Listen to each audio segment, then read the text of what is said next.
Primeiro, agradecer também o convite. Para mim é um prazer enorme estar aqui. Eu acho o trabalho do Telesaúde lindo. E eu acho que conhecimento, enfim, informações, quanto mais a gente discute, quanto mais a gente compartilha, melhor. Então, bora lá. Você já me apresentou, né? Me chamo Jéssica. A minha formação é de fisioterapia, mas passada a graduação, acabei me dedicando muito à saúde pública, saúde coletiva, realmente é uma coisa que eu gosto bastante. E aí entrou a atenção ao câncer de colo de útero, que foi um tema que entrou na minha vida na especialização em gestão de atenção em redes lá da Fiocruz do Rio de Janeiro, e que depois eu trouxe para o doutorado aí na UFSC como tema também, puxando para esse lado da atenção primária à saúde. Então, vou falar um pouquinho hoje para vocês o que eu venho estudado a respeito, o que eu acho que pode agregar a respeito. Então, o tema, né, atenção ao câncer de colo de útero na atenção primária à saúde. Eu dividi essa apresentação em 4 pontos principais. Primeiro, a contextualização do que é, depois aspectos clínicos e epidemiológicos do câncer de colo de útero, falar um pouquinho sobre a atenção ao câncer de colo de útero no Brasil e falar um pouco sobre a rede de atenção à saúde como um todo e a atenção primária à saúde nesse processo. Então, começando agora a contextualização, né? A gente sabe que tanto o mundo quanto o Brasil tem passado por uma mudança, né, no perfil aí epidemiológico, de uma diminuição de doenças transmissíveis e um aumento de doenças crônicas, entre eles o câncer. Claro que o Covid veio aí quebrar esse padrão que vinha acontecendo, mas é sim uma tendência, né, da diminuição cada vez maior das doenças transmissíveis em geral. E o câncer, com esse crescimento todo, ele foi se tornando um problema de saúde pública enorme. E o câncer de colo de útero, em particular, também, né? Tanto no mundo quanto no Brasil, ele está entre os cânceres de maior incidência, maior mortalidade nas mulheres.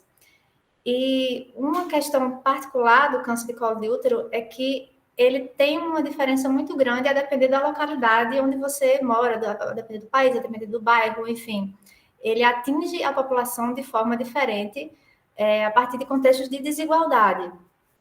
Então, isso acontece principalmente porque ele é um agravo que é prevenível e é tratável. Então, as pessoas que têm mais acesso à atenção à saúde e à educação como um todo, enfim, as pessoas mais vulneráveis acabam sendo mais expostas, e aí acaba tendo uma incidência e uma mortalidade muito maior. Então, a partir de ações preventivas e de rastreio, a gente tem como diminuir muito essa incidência, essa mortalidade do câncer de colo de útero, de forma que ele não fosse um problema de saúde pública. E aí a atenção primária à saúde, ela entra como um eixo estruturante, né, da rede de atenção, e que atua principalmente a partir dessas ações preventivas e de rastreio, que vão evitar que o câncer de colo de útero se torne esse problema. Então, falando um pouquinho do câncer de colo de útero, ele ocorre a partir da replicação desordenada do colo do útero, das células do colo do útero. Essas células, elas podem ser do tipo do epitélio escamoso ou do epitélio glandular. O epitélio escamoso, quando há essa replicação desordenada, ele tem como consequência o câncer do tipo epidermoide, que é a maioria dos casos, 90% dos casos. E quando essa replicação desordenada do epitélio glandular gera o adenocarcinoma, que é 10% dos casos de câncer de colo de útero. E o que causa, né, o câncer de colo de útero? Por que essas células começam a replicar dessa forma? A principal causa, já estabelecida há muito tempo na literatura, é a infecção persistente pelo vírus do HPV. Mas já se sabe também que não é só o fato de ter o HPV, que é um vírus muito comum na população, você ter esse vírus não garante que você vai ter câncer de colo de útero. Mas essa infecção persistente, e quando vem associada a outros cofatores, sim, gera um risco muito grande de ter o câncer de colo de útero. Então, os cofatores já estabelecidos, né, na literatura como relacionados são principalmente o grande número de parceiros sexuais, o início da vida sexual precoce, tabagismo, alta paridade, uso de anticoncepcionais hormonais de longo prazo e a co-infecção com HIV. Lembrando que o HPV é transmitido principalmente a partir da relação sexual, mas também por outros fatores, mas o principal seria esse, né? A principal forma de contágio. E aí, outros cofatores também têm sido estudados, a ciência está aí para ir descobrindo cada vez mais coisas, Outros cofatores prováveis são co-infecções com outros tipos de vírus, imunossupressão do indivíduo ou deficiências dietéticas variadas, fatores genéticos e imunológicos também do indivíduo que tem esse HPV, ou também variações do próprio HPV, do tipo da carga viral ou da integração do vírus. Então, contextualizando um pouco aqui no mundo também, como eu disse, é um dos cânceres que mais atinge a população com útero no mundo. É a quarta causa mais comum de câncer entre mulheres e a quarta causa também de morte por câncer em mulheres. E aquela questão da desigualdade que eu comentei, quase 90% desses casos, eles ocorrem em países de baixa e média renda. É uma discrepância gigantesca, né? E outro fator também muito preocupante é que a mortalidade por câncer de colo de útero também está associada à mortalidade infantil. Então, de 1 a 30% dos casos. Então, a cada 100 mulheres que morrem por câncer de colo de útero, até 30 crianças também vão morrer associada à morte dessa mulher.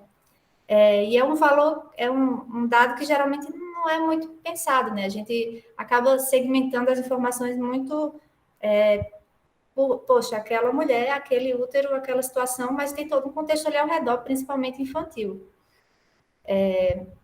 E claro, não só isso. E aí, trazendo um pouquinho para contextualizar no mundo, no Brasil, como eu comentei, no mundo tem essa discrepância no Brasil também. Então, trazendo aqui as taxas ajustadas de incidência por 100 mil mulheres no Brasil, estimadas aqui para 2020, varia aí a incidência entre cerca de 6 a cerca de 33 casos a cada 100 mil mulheres. No mundo vai até 75 casos por 100 mil mulheres. Então, o Brasil está intermediário aí, mas vê a diferença aí de 6 a 33, como no território nacional se distribui de forma diferente.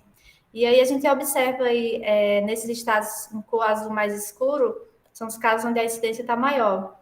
E dá para perceber facilmente que os estados mais vulneráveis economicamente, enfim, no país, são os estados mais afetados, né? As regiões mais afetadas, principalmente Norte e Nordeste, um pouco Centro-Oeste também, com uma incidência bem menor no Sul e Sudeste.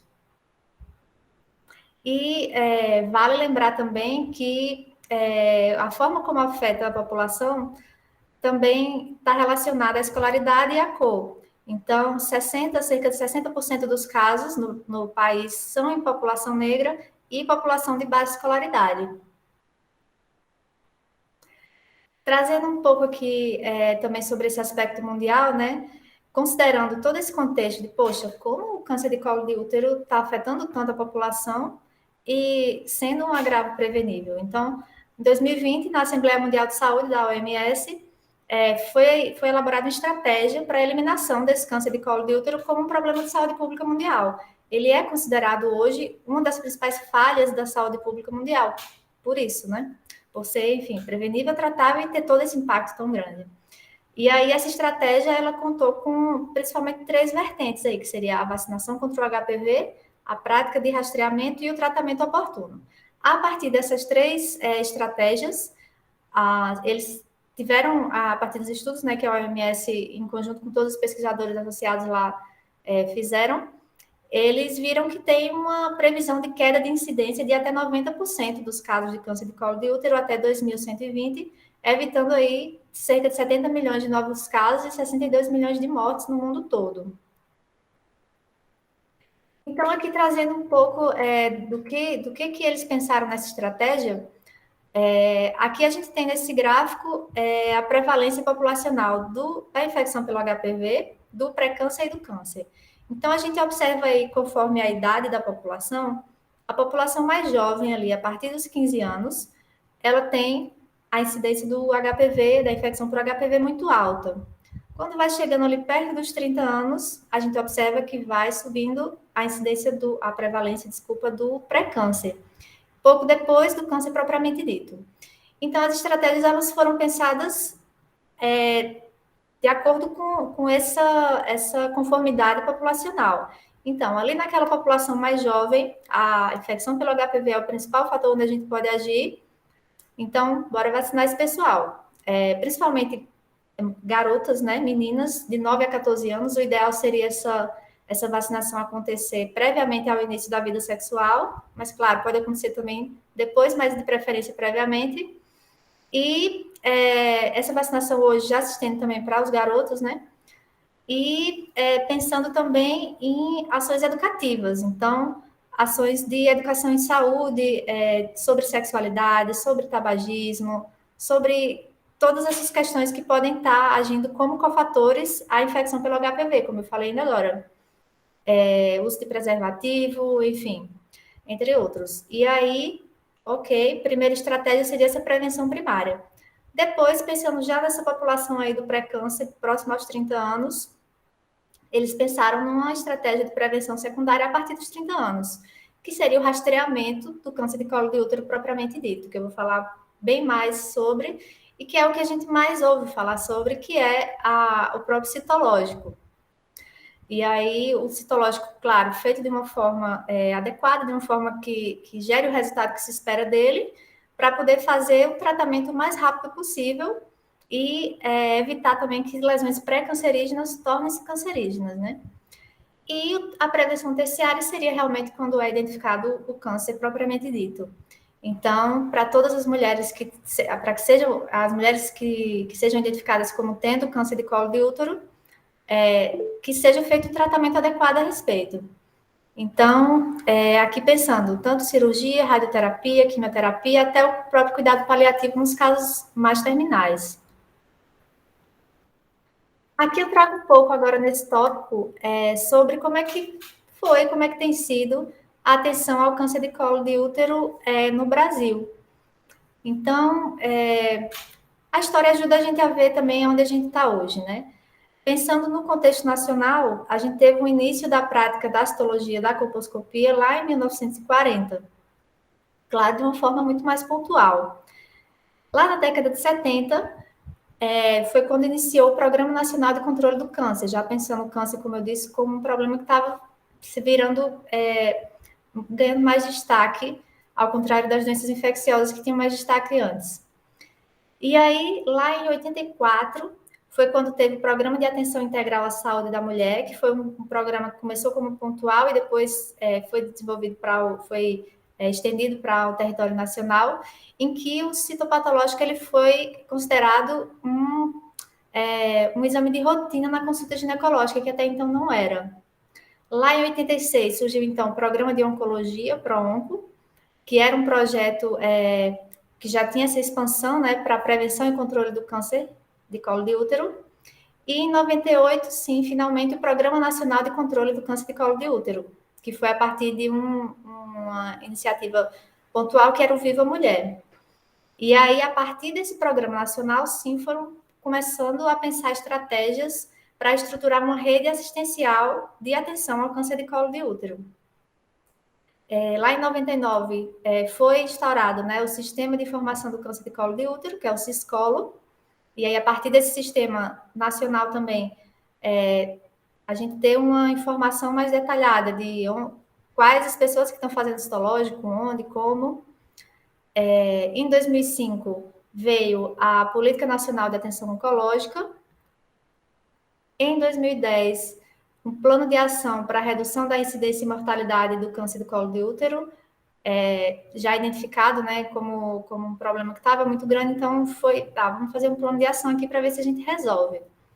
E em 2011 foi inserido também o câncer de colo de útero nas redes temáticas de atenção à saúde. E estabelecidas também diretrizes nacionais, né, as diretrizes brasileiras para o rastreamento do câncer de colo de útero. Em 2013, aquele CISCOLO, o sistema que eu comentei, de lá para cá começou, né, 2013 em diante, começou a migrar para o CISCAN, que é um sistema mais aperfeiçoado de informação a respeito do câncer, e foi feita uma qualificação nacional em citopatologia na prevenção do câncer de colo de útero, que era o Qualicito. Por que isso? Como eu estava comentando, tem que ser feito citológico, mas tem que ser feito de uma forma que seja resolutiva, digamos assim. Então, estava sendo observado que muitos dos citológicos feitos não davam o resultado que deveriam dar. Então, ou por erro na coleta, ou por erro na avaliação daquele material depois. E aí tem toda uma organização, vamos lá, fazer o citológico, profissional treinado, ambiente adequado, população lá presente para fazer, e no final não ter um resultado que sirva para isso, para prevenir o câncer de colo de útero. Então, tem que ter o citológico, mas tem que ter bem feito. Então, foi o Qualicito veio nesse sentido. Em 2014, começou no Brasil a vacinação contra o HPV, que teve algumas mudanças de 2014 para cá, mas ainda segue sendo uma vacinação difícil de ter o alcance necessário, né, o alcance grande na população. E foram estabelecidos também serviços de referência para diagnóstico e tratamento das lesões precursoras do câncer. Em 2017, teve a inclusão das diretrizes de cuidado e prevenção do câncer de colo de útero no âmbito da rede das pessoas com doenças crônicas, dando também mais atenção a isso. E, por último, agora eu trago em 2019, foram estabelecidos parâmetros de programação para essas ações de rastreio, investigação diagnóstica, tratamento das lesões precursoras, entre outros, de forma a tentar padronizar qual é o caminho que a gente vai seguir aqui para tentar resolver isso.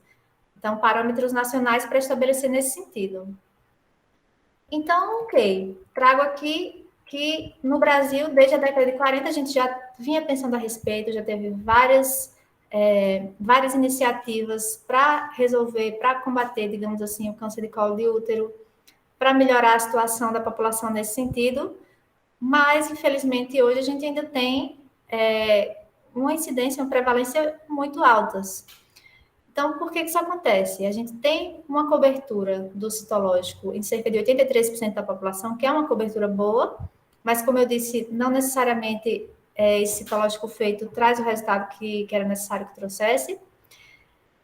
E um problema muito grave, assim, o diagnóstico, mais de 70% dos casos do diagnóstico de câncer de colo de útero é em fases avançadas da doença. Se esse diagnóstico é feito inicialmente, a chance de cura é muito grande. Em fases mais avançadas já fica mais difícil, mas muito bom isso, que o câncer de colo de útero é um desses que, se você descobre cedo, a chance de tratar é grande. E a chance de prevenir também é grande. Então, no Brasil, a gente tem essa questão dos diagnósticos, quando feitos, ainda são em fases mais avançadas. E tem também uma defasagem dos protocolos de tratamento, apesar de toda essa questão que eu falei de nacional, né, de vamos estabelecer protocolos, diretrizes e tudo mais, há ainda uma defasagem. E quando é descoberto o câncer de colo de útero, ainda temos outro problema, que é quase 60% desses casos começam o tratamento mais de 60 dias depois de terem sido descobertos. E a gente já sabe, é lei pelo SUS, mas, enfim, de qualquer forma, é lei que a pessoa tenha acesso ao tratamento antes, o mais cedo possível, né, para que tenha um resultado bom. Infelizmente, não é o que vem acontecendo. E aí, pensando aqui um pouco sobre a rede de atenção à saúde como um todo e a atenção primária à saúde, né? A gente tem, como eu comentei, uma rede de atenção à saúde que vai estar atuando ali na saúde da população, e a atenção primária como parte dessa rede. Então, a rede de atenção à saúde, considerando aqui agora especificamente no SUS, a gente vai pensar em três níveis de atenção, que é a atenção primária, secundária e terciária, e, paralelamente a esses três níveis de atenção, a gente tem sistemas de suporte e articulação. Então, pensando na atenção primária, principalmente ali promoção, prevenção e rastreamento, mas muito mais que isso. A atenção secundária, a atenção primária, então, passando para a atenção secundária, vai realmente ver diagnóstico, confirmar diagnóstico, ver se realmente tem o câncer, fazer o tratamento, caso seja um pré-câncer, caso seja um tratamento possível na atenção secundária. E a atenção terciária entrando como um lugar de uma complexidade tecnológica, digamos assim, mais alta. Então, o tratamento do câncer propriamente dito, quando necessita de cirurgia, de radioterapia, quimioterapia.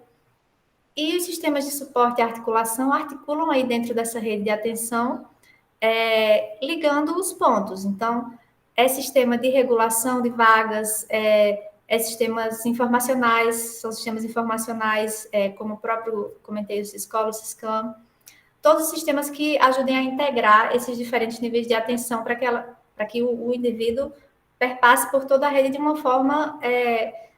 forma integral. E aí, considerando, claro, aqui, quando a gente fala de rede de atenção primária e tudo, eu estou considerando a saúde como um direito da população como um todo. Então, levando tudo isso que eu estou dizendo a toda a população. Independente se ela tem acesso ao plano de saúde ou não, ela tem direito a ter saúde.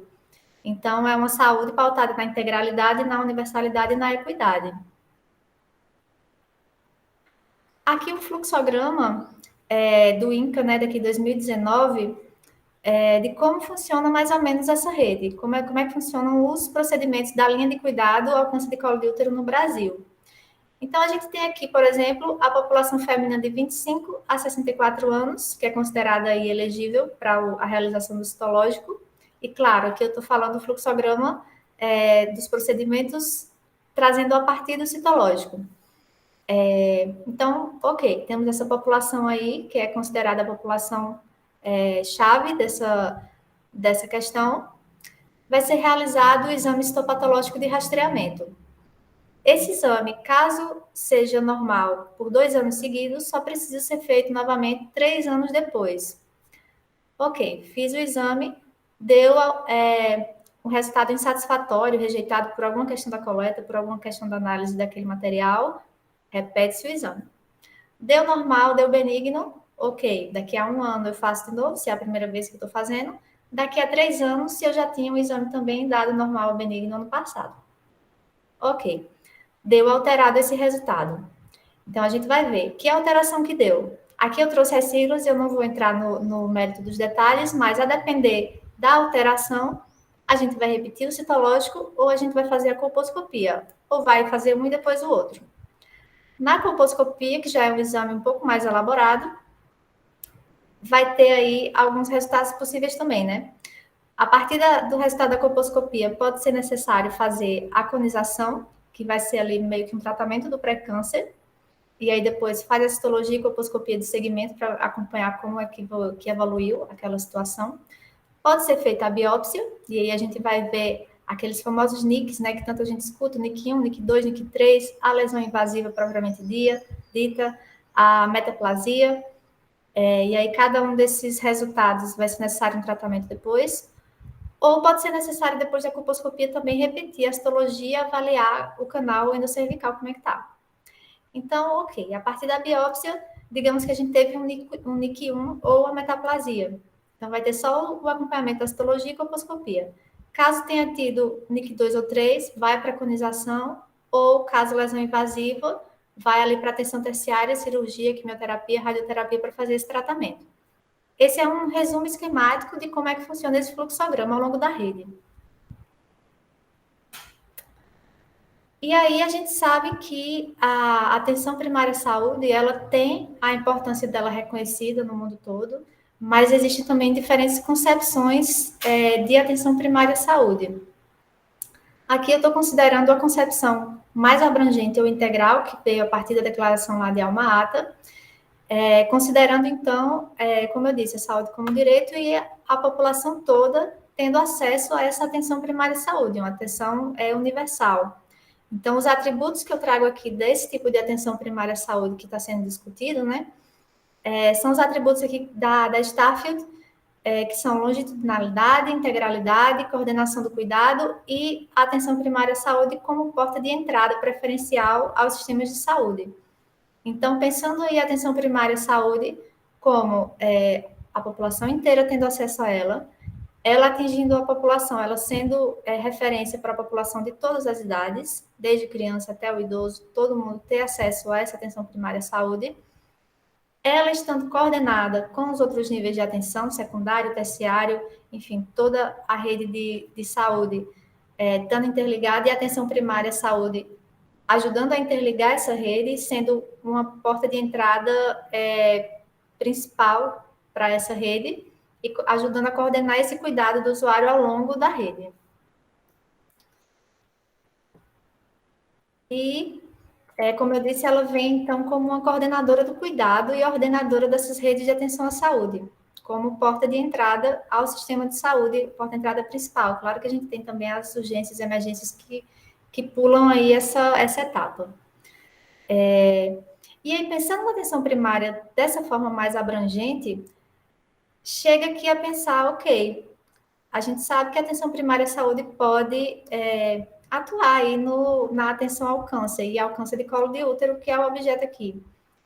Mas como que ela pode atuar? Será que é só na realização do citológico?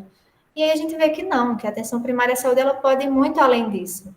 Então, as atribuições das equipes, elas são divididas aqui em algumas opções, algumas possibilidades muito importantes, como a promoção à saúde, a prevenção, o rastreamento, o diagnóstico precoce, o cuidado ao paciente durante e após o tratamento e os cuidados paliativos.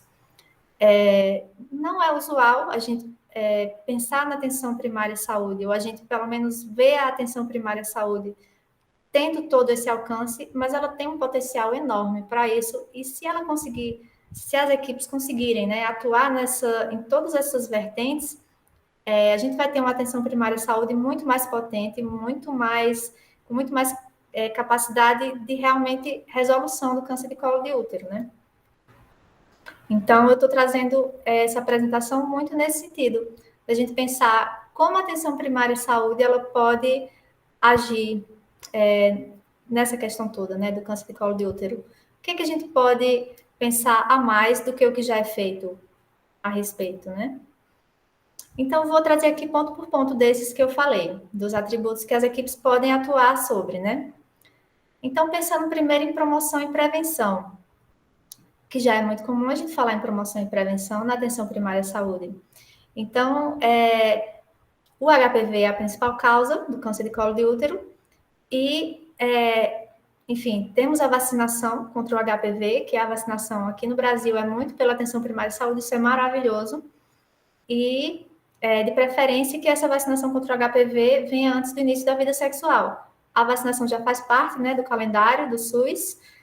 Como eu disse, a gente tem uma dificuldade em conseguir alcançar a proporção de população que seria o ideal, por várias questões. Então, por exemplo, tem-se a questão do tabu da sexualidade, já que são vacinações em crianças e adolescentes, de que, enfim, poderia incentivar ou qualquer coisa do tipo. Tem o tabu do menino ou da menina, e, mas por que vai vacinar o menino contra o HPV, se o HPV é para prevenir o câncer de colo de útero e o câncer vai dar na mulher? Mas quando a gente vai ver, o HPV, ele, enfim, a população masculina é a que tem mais HPV e acaba sendo transmitido, né, entre homens e mulheres. E toda a questão de ações educativas também entram aqui, na promoção e prevenção, para atuar tanto sobre a causa principal, que é o HPV, como todos aqueles cofatores que eu comentei, que precisam existir para que, junto com o HPV, o câncer surja.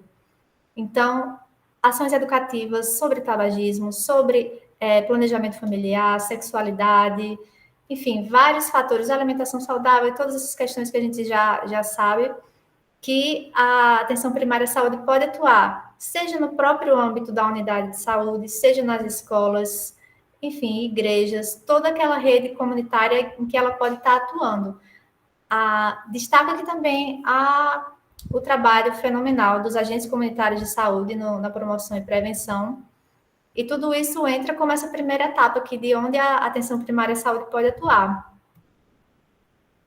Pensando agora, para além da promoção e prevenção, a gente vê o rastreamento. Existem várias formas de rastreamento do câncer de colo de útero.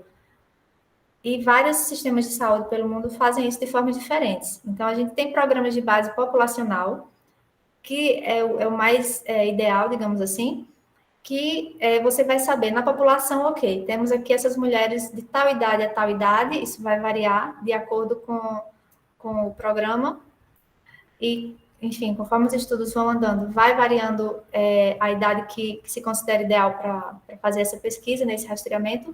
Então, esse rastreamento pode acontecer a partir de programas de base populacional, que vão ver, temos aqui essas mulheres na população, vamos atrás de rastrear essas mulheres. Se elas não vêm até nós, a gente vai lá, vai chamar essas mulheres para fazer o rastreamento, vai ter um controle nosso, uma estimativa nossa aqui, nossa lista de quem são essas mulheres, para ter o contato, para poder ver se elas estão fazendo, se estão fazendo no período certo. Então, acaba se tendo um controle maior de como está sendo feito esse rastreamento na população, a partir de programas de base populacional.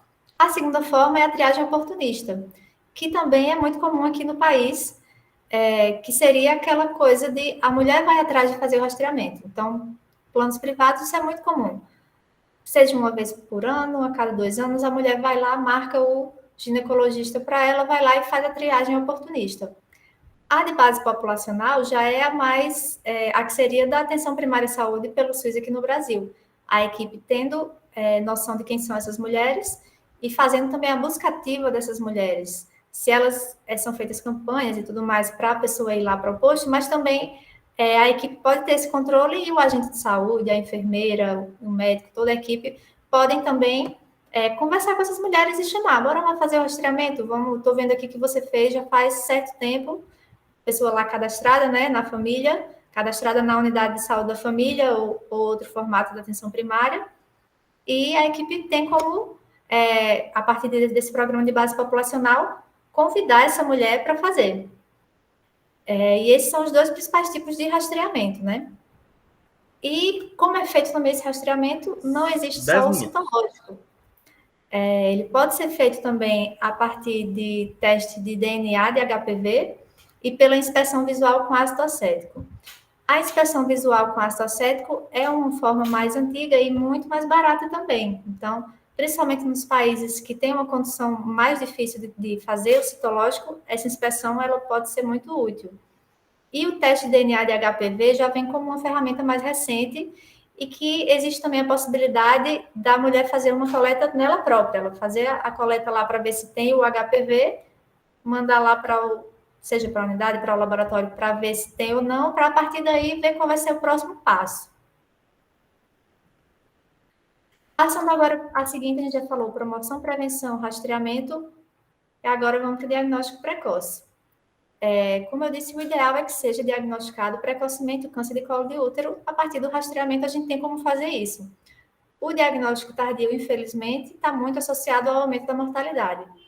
Então, esse diagnóstico precoce pode ser feito principalmente a partir do citológico ou outra forma de rastreamento, mas também da identificação de sinais e sintomas de alerta nessa população.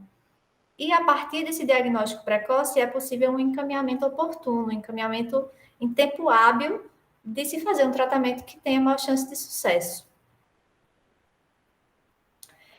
E, por último, a gente indo aqui para o cuidado ao paciente durante e após o tratamento e o cuidado paliativo.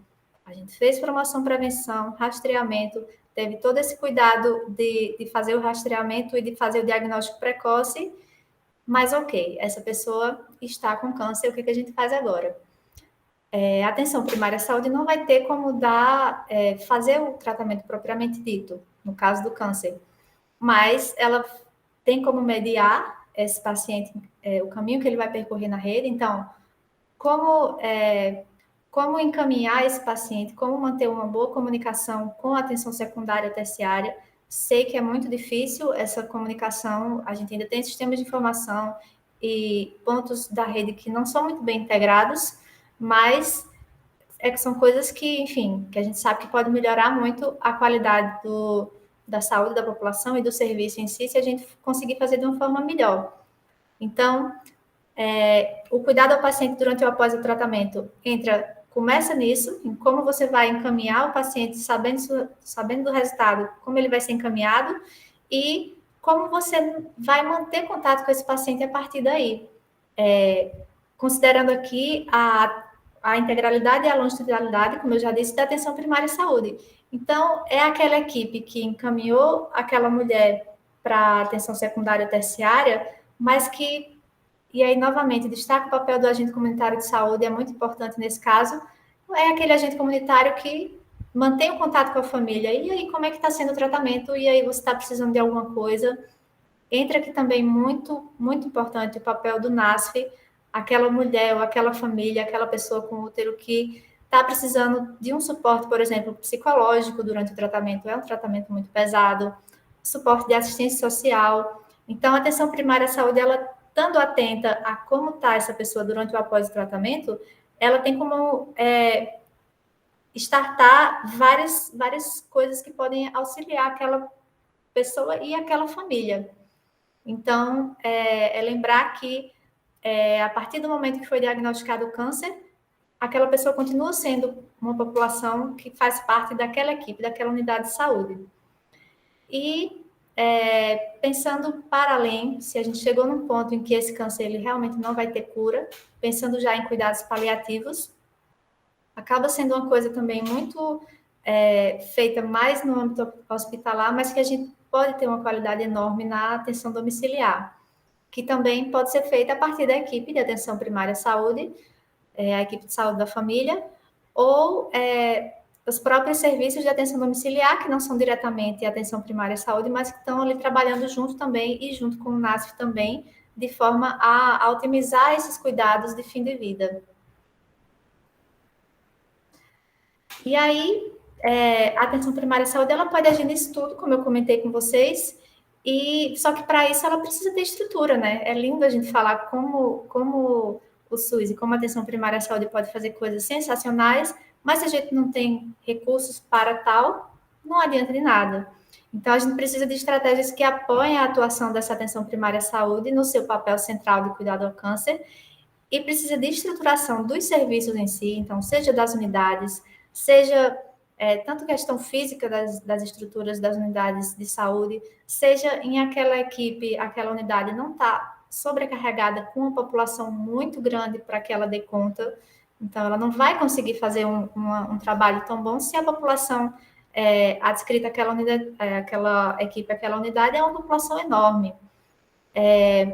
O estabelecimento de caminhos de cuidado, então, ter claro na rede, nas equipes, nos profissionais, nos gestores, qual é o caminho a ser percorrido naquela rede para o paciente que for diagnosticado, enfim, que for triado, que for rastreado.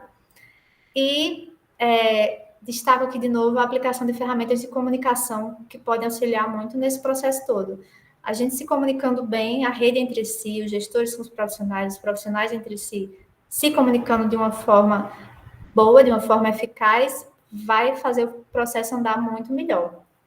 Então, isso foi o que eu trouxe aqui para vocês, principal a respeito, e lembrando da estratégia de saúde da família, né, como modelo prioritário nessa atenção primária à saúde no Brasil.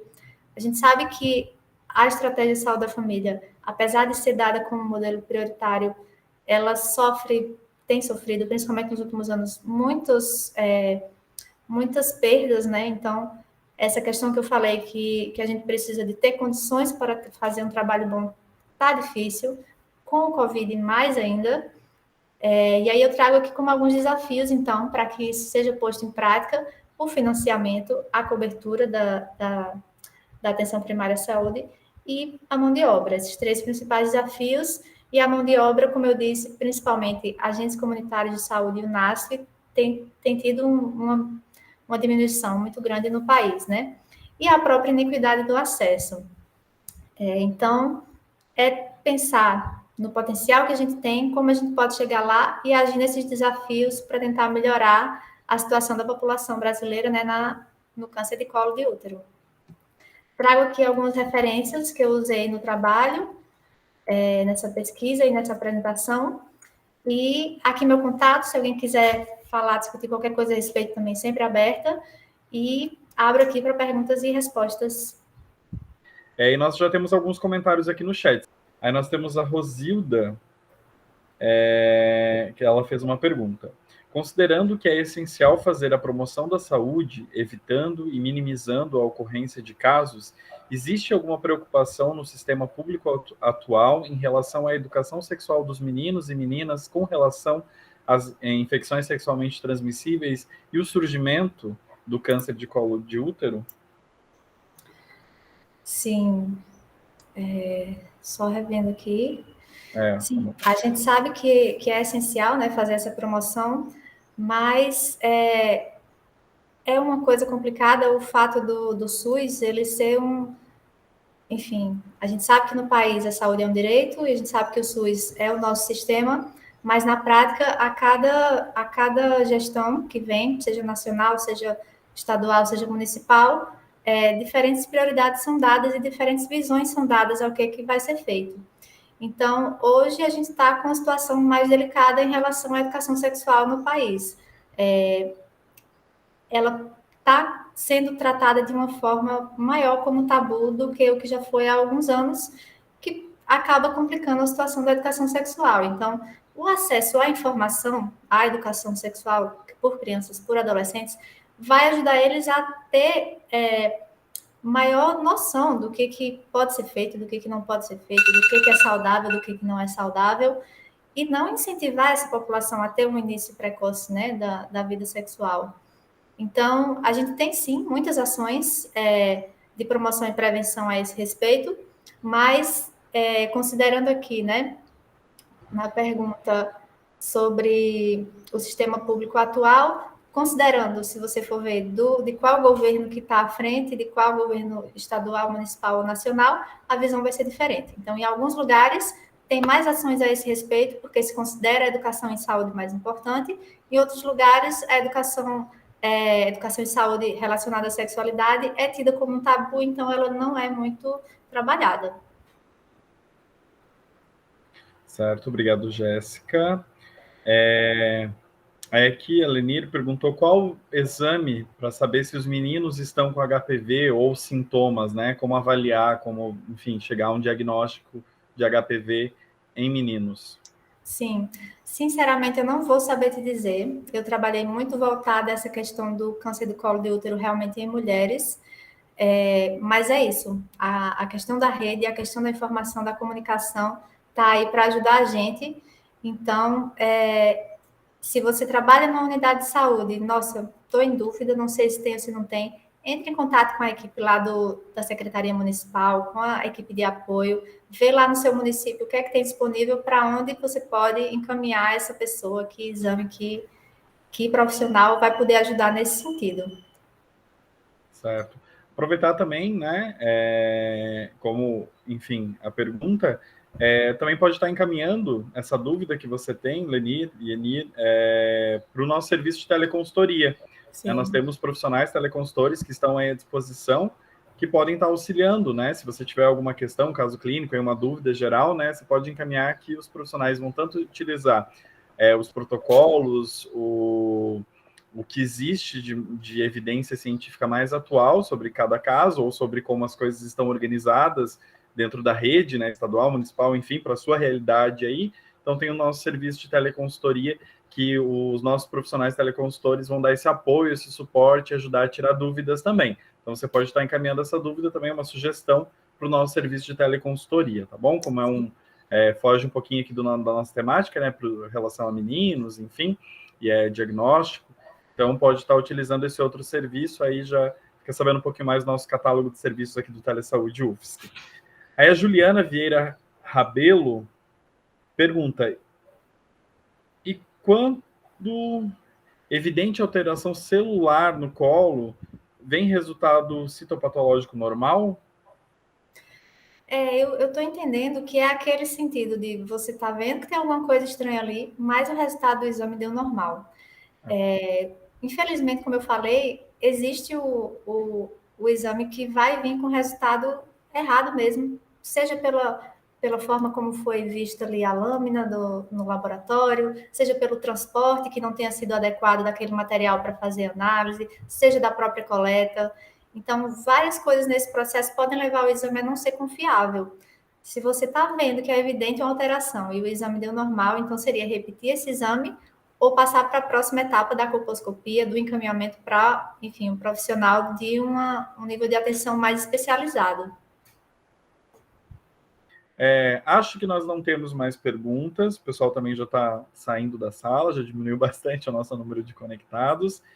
Jéssica, eu vou te convidar, então, já está dando nosso tempo também, para fazer um encerramento, se você quiser fazer um agradecimento, reforçar algo que você falou durante a tua explicação, né? Fique à vontade esse momento, então, para fechar a atividade de hoje. Sim, novamente agradecer o convite para estar aqui falando um pouquinho do que eu venho estudado nos últimos anos. Como eu disse, eu acho que informação, educação nunca é demais. Quanto mais a gente conversar a respeito, discutir a respeito, estudar a respeito, melhor para todo mundo. E é isso, a gente atentar o quanto o câncer de colo de útero é um problema grave, às vezes acaba sendo uma coisa banalizada, e o quanto ele pode não ser, a partir das ações que a gente tem como fazer, né? Então é isso. Muito obrigada.